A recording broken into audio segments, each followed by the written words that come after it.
Berita mengejutkan hari ini, sahabat semua. Seorang Presiden Parti telah pun dimasukkan ke penjara bermula hari ini. Jadi siapakah Presiden itu? Ini yang menarik untuk saya kongsikan bersama dengan Anda. Dan Takiyuddin Hasan pula cuba pertahankan seorang wartawan yang dikatakan meminta menerima rasuah. Pas sudah jadi dengan pas ini, sahabat-sahabat semua. Segala rasuah coba dipertahankan. Ya, adakah mungkin mereka menganggap semua itu cuma sedekah dan sebagainya? Itu antara satu perkara yang mengejutkan. Jadi, sahabat semua, tanpa membuang masa, ayo kita lihat perkara yang pertama. Tapi sebelum saya teruskan, jangan lupa juga untuk terus support Alright Novel Channel dengan cara tekan butang subscribe, like, dan share. Mari kita ikuti berita gempak hari ini. Peter Anthony masuk penjara mulai hari ini.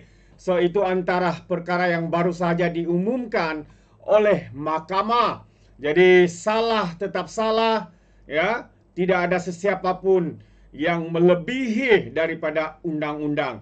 Apapun jawatan Anda, walau siapapun Anda, jika Anda melakukan kesalahan, pastinya imbalannya akan ke penjara, ditambah dengan denda dan sebagainya.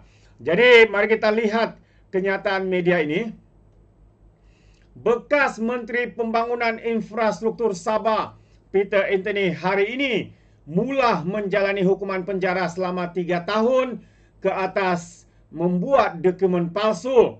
Mahkamah Rayuan menolak rayuan terakhirnya untuk mengetepikan sabitan dan hukuman dalam kes yang dikaitkan dengan kontrak penyelenggaraan dan perkhidmatan di Universiti Malaysia Sabah UMS 11 tahun yang lalu.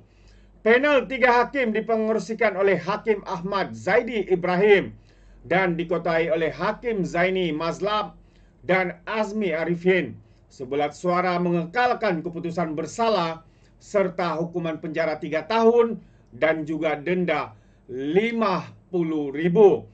Di bawah undang-undang, adun melalap itu akan kehilangan kursi DUN yang disandangnya dan tidak layak bertanding pada pilihan negeri Sabah yang akan datang hujung tahun ini. Jadi itu antara perkara yang mengejutkan kita.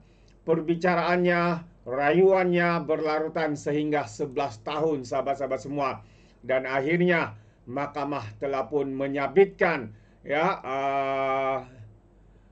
Peter dan hari ini telah pun atau akan masuk ke penjara selama 3 tahun. Jadi Presiden Parti Kesejahteraan Demokratik Malaysia,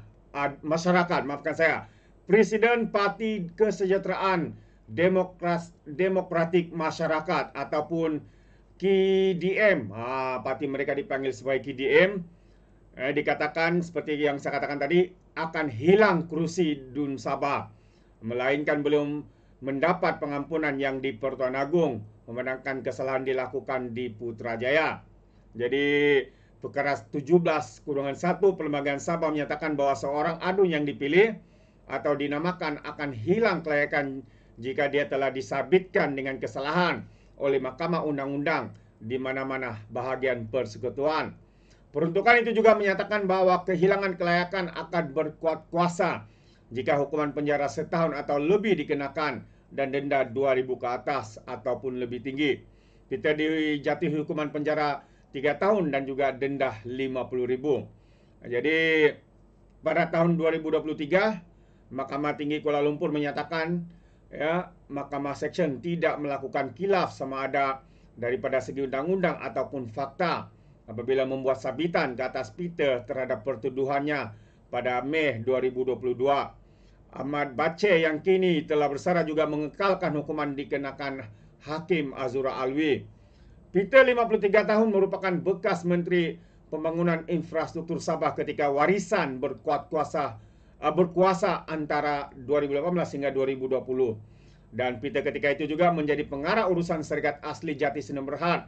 Didapati bersalah memasukkan surat bertarikh 9 Jun 2014, yaitu memasukkan pernyataan palsu dengan niat digunakan bagi tujuan menipu. Beliau melakukan kesalahan itu di pejabat ketua Setiausaha Sulit kepada Perdana Menteri ketika itu, Najib Razak, di bangunan Perdana Putrajaya antara 13 Jun dan 21 Ogos 2014. Waduh. Jadi inilah yang saya katakan, salah tetap salah, ya. Tidak ada sesiapa pun yang boleh mengatasi undang-undang di dalam negara kita, walau apapun jawatan, status sebagai ahli politik atau sebagainya. Jadi perkara kedua yang ingin saya kongsikan, Taqiyuddin persoal tangkap wartawan. Azam Baki kata kes bukan sekadar salah laku. Jadi ini yang saya katakan, seakan-akan Taqiyuddin ini cuba mempertahankan, ya, kenapa wartawan itu ditangkap. Jadi mungkin karena beliau tidak mengetahui perkara pokoknya, kenapa dia ditangkap, kenapa dia di soal siasat dan sebagainya. Jadi untuk pemakluman, SPRM berkata pihaknya ada alasan kukuh percaya bahawa wartawan itu terlibat dengan rasuah susulan penemuan 20,000 bersamanya. Jadi Suruhanjaya Pencegahan Rasuah mempunyai alasan yang kukuh. Ketua Persujaya SPRM juga Azam Baki berkata, sesiapa sahaja sama ada wartawan atau ahli politik, tiada pengecualian jika melakukan kesalahan.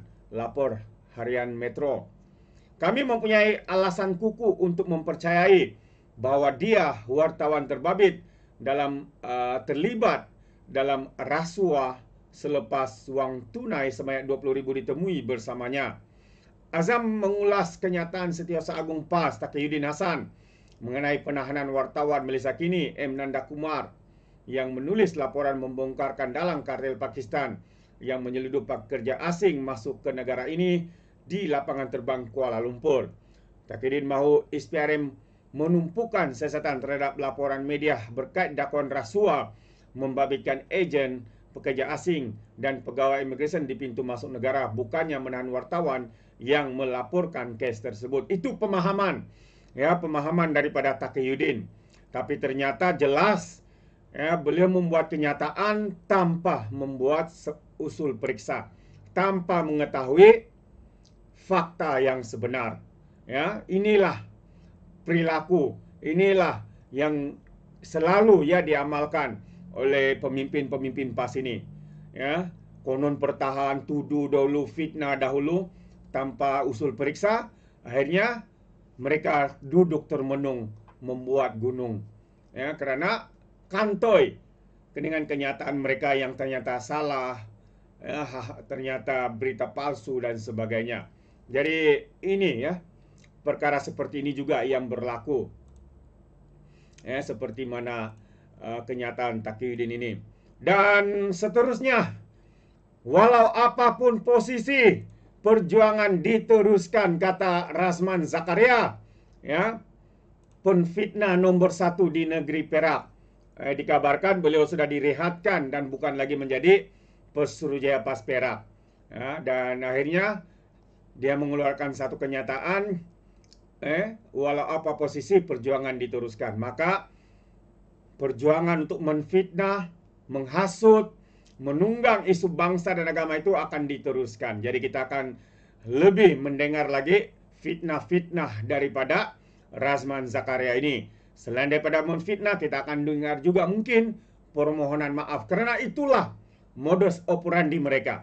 Fitnah, minta maaf. Fitnah, minta maaf. Jadi, seperti yang saya selalu katakan, PAS ini umpamanya fitnah. Kita dengar dia PAS, dia sama dengan fitnah. Fitnah sama dengan PAS. Itulah realitinya. Ya, itulah juga apa yang dikatakan oleh rakyat di luar sana, terutamanya rakyat Borneo di Sabah dan Sarawak. Jadi terima kasih, izinkan saya untuk mengundurkan diri. Dan seperti biasa, peribahasa mengatakan, apapun kangkap 2 tahun keinginan.